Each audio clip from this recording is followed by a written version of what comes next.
This game was played between Lembit and Mikhail at Sevilla Open Tournament, 1992. Lembit moves pawn from e2 to e4. Opening with central control and development prospects. Mikhail moves pawn from e7 to e6, signaling the solid French defense aiming to challenge White's central hold. If you like the games of legendary Mikhail and want to watch them, you please subscribe to this channel. There is a dedicated playlist for you, containing more such games, played by Mikhail. Pushes pawn from d2 to d4 to strengthen the center. Mikhail responds with pawn from d7 to d5, contesting central space and preparing development.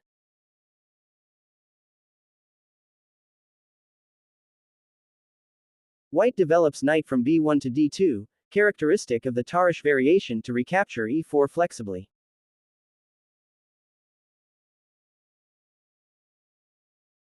Black captures pawn from d5 to e4, seeking to disrupt White's pawn structure. If you are interested in such games played by the other chess legends also, you may visit the channel. Lembit recaptures with knight from g1 to e4, centralizing the piece actively.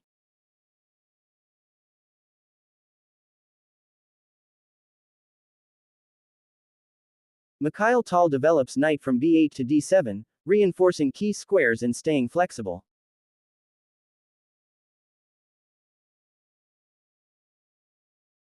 White brings knight from g1 to f3, supporting center and enabling kingside safety.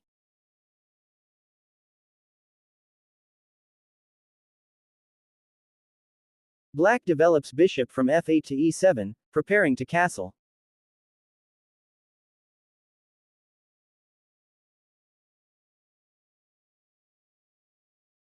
White develops bishop from c1 to f4, increasing pressure on Black's queenside and center.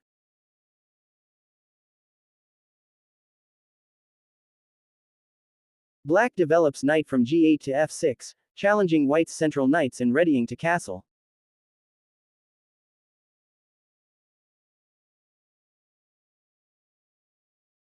White knight captures Black's knight on f6.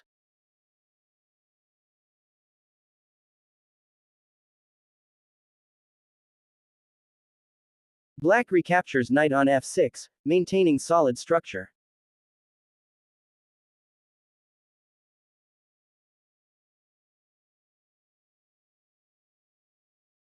Lembit develops bishop from c1 to d3, aiming at weak squares around Black's king.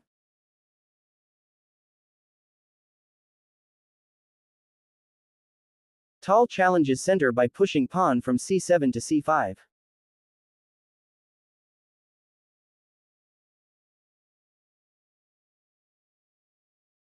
White captures pawn on c5, from d4, gaining material but opening lines.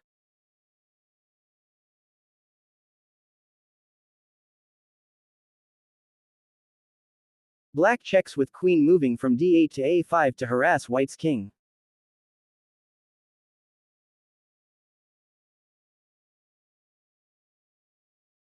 White blocks check by pushing pawn from c2 to c3, reinforcing center.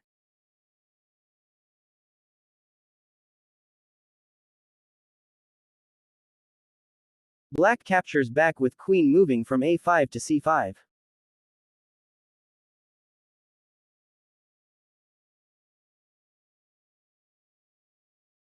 White castles kingside for safety.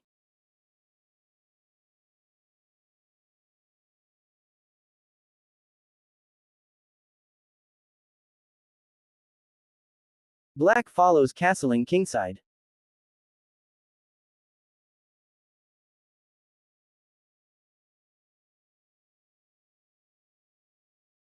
White centralizes knight by moving from f3 to e5, taking aggressive posture.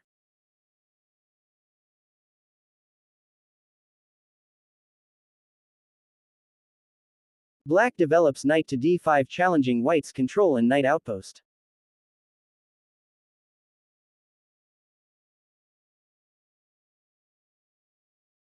Retreats bishop from f4 to g3, maintaining pressure on diagonal.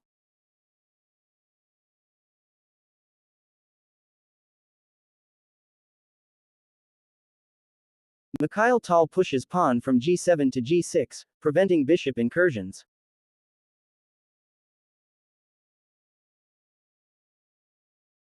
White moves queen from d1 to c2, supporting center and preparing attacks.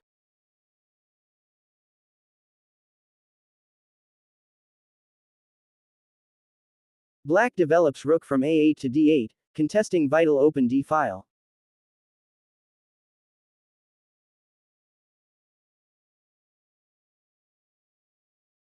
White pushes bishop from c1 to e4, asserting central dominance.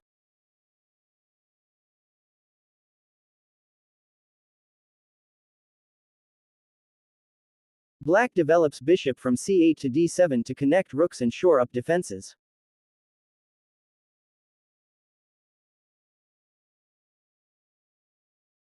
White moves rook from f1 to e1, joining the central battle along the e-file.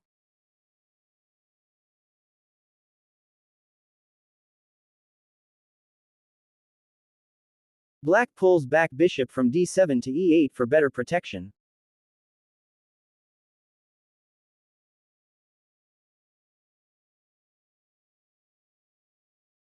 White shifts queen from c2 to b3, targeting black's queenside weaknesses.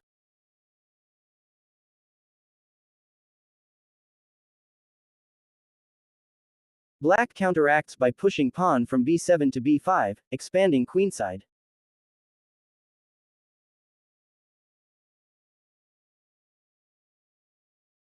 Ol places rook from a1 to d1, fighting for control of open file.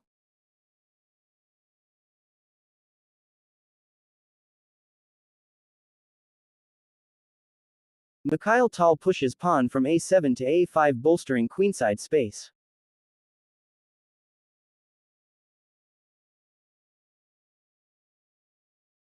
White pushes pawn from a2 to a3, thwarting black's queenside advances.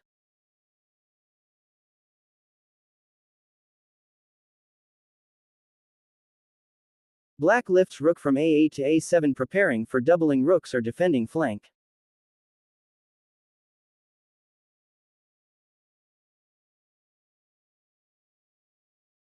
White captures knight on d5 with bishop.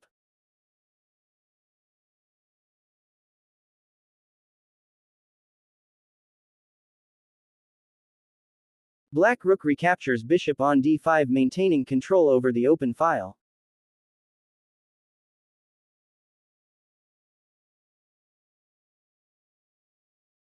White's rook from d1 captures rook on d5. Rook trade simplifies center tension.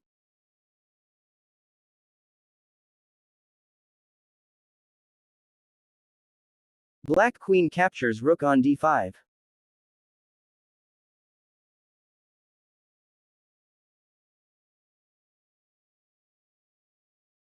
White's queen captures queen on d5, turning to a minor piece endgame.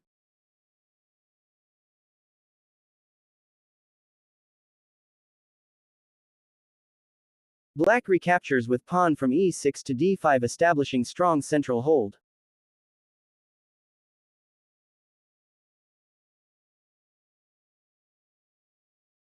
White locates knight from f3 to d3, controlling important squares.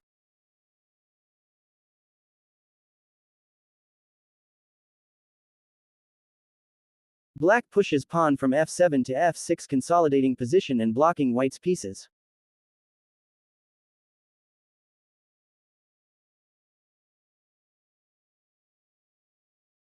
Ol supports center by pushing pawn from f2 to f3.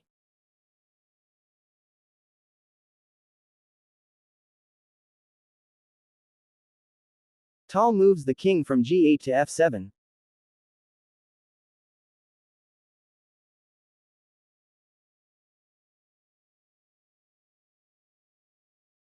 White repositions bishop from g3 to f2, attacking the rook on a7.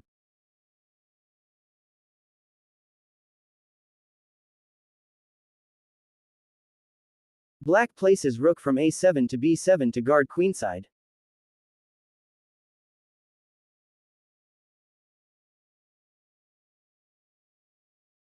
White expands queenside space with pawn from b2 to b4.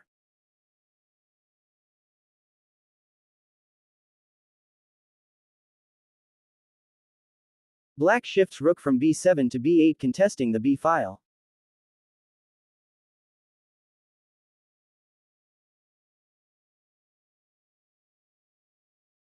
Ol captures pawn on a5, gaining material advantage and a passed pawn.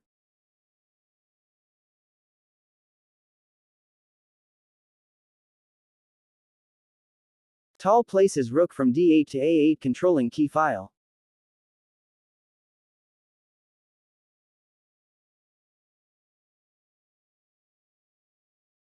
White develops bishop from f2 to b6, defending a5 pawn.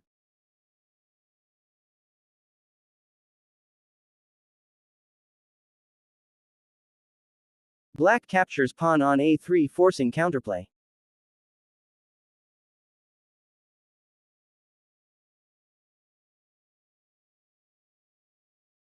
White brings rook from e1 to a1, controlling open a file and attacking the bishop on a3.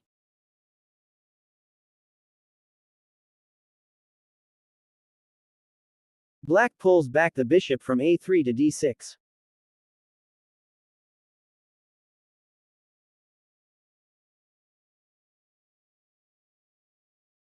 Ol pushes pawn to a6, threatening promotion.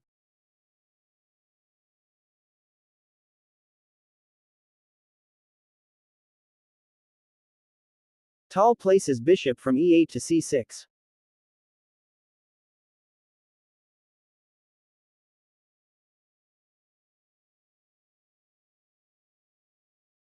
White centralizes bishop from b6 to d4.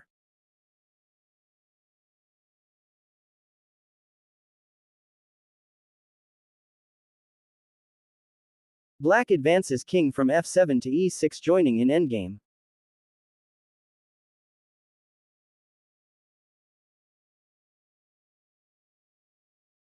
White pawn marches to a7, close to queening.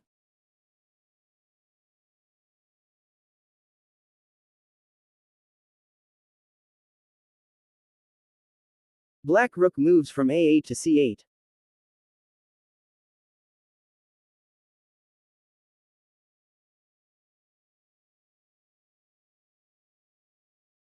Ol moves rook from a1 to a6, supporting pawn.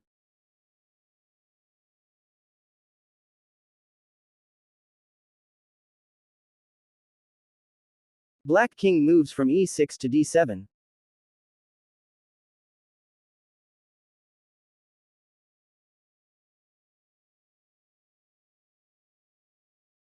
White captures pawn on f6 with bishop from d4.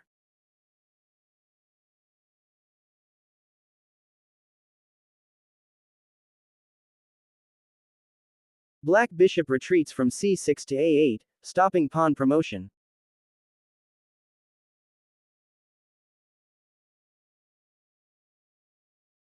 White moves rook from a6 to b6, pressing.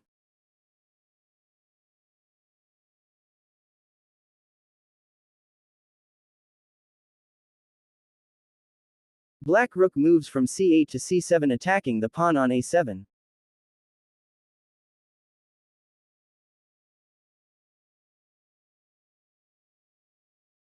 White bishop relocates from f6 to d4.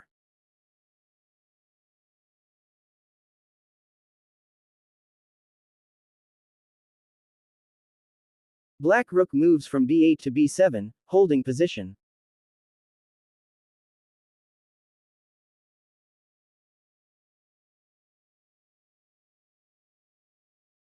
White rook moves from b6 to a6, solidifies control.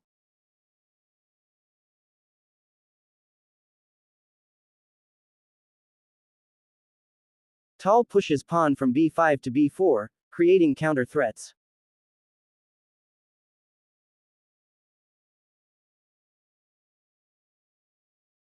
White bishop moves from d4 to c5, offering a bishop trade.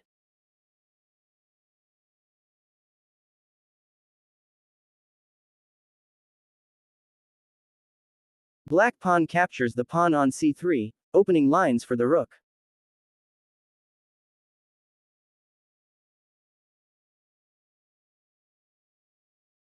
White rook captures bishop on d6, checking the king.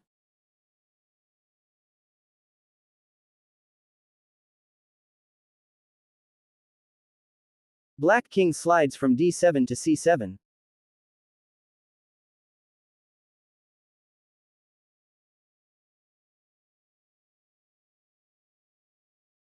White rook moves from d6 to e6, threatening check.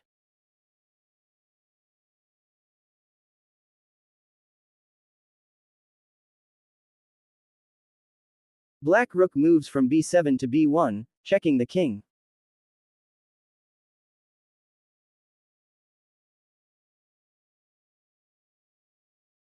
Ol blocks check with rook from e6 to e1.